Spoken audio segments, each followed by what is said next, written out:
Prior to 1919, pubs, taverns, and saloons were a common social gathering place. These pubs were predominantly male, and it was very uncommon for women to spend much time, if any, in these areas.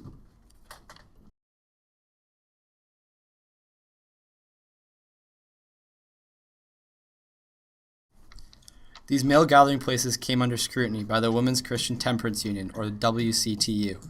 The WCTU argued that alcohol was the cause of crime, corruption, domestic abuse, and poverty. They pleaded their case to the government and put lots of pressure on the American politicians to make alcohol illegal. On January 17, 1920, President Woodrow Wilson signed the 18th Amendment. The government called this their noble experiment, an attempt to improve the lives of Americans. It became illegal to sell, purchase, make, and consume alcohol, and stiffer penalties strictly punished those who were found breaking any laws involving alcohol. At first, the signing of the 18th Amendment and Prohibition were supported by the general public. People showed their support by taking to the streets and disposing of their alcohol.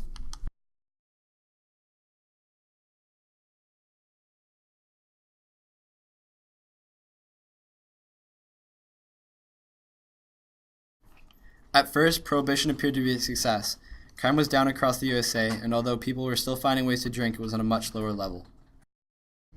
This graph shows the immediate effects of the Prohibition on the average consumption of alcohol by Americans. In 1920 to 21, consumption was at an all-time low. However, with time, many small underground speakeasies were made. With the creation of these illegal speakeasies, alcohol consumption began to rise. Speakeasies were corrupt and dangerous. They were the center of crime in cities housing prostitutes, alcohol, and gangs. Because of this, crime rates in the USA began to rise. It was clear many did not want this law nor would respect it. This led to a growth of criminal organizations, including modern U.S. branch of mafia or gangsters. A huge underground market rose illegally selling alcohol, and it was the gangsters who provided it. Each city had its own gangster element, but the most famous was Chicago with Al Capone, who made millions through alcohol sales and seemed to be untouchable by the police. He controlled 10,000 speakeasies and ruled the bootlegging business from Canada to Florida. Chicago became the haven for Prohibition dodgers in the Roaring '20s.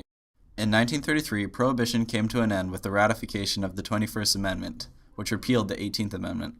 This was signed by the current president, Franklin Roosevelt, after Utah approved, which was the 36th state to do so.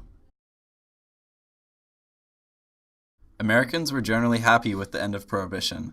Although Prohibition was aimed at preventing crime and improving lives of Americans, it acted as a catalyst for underground gangsterism and increasing crime across the country.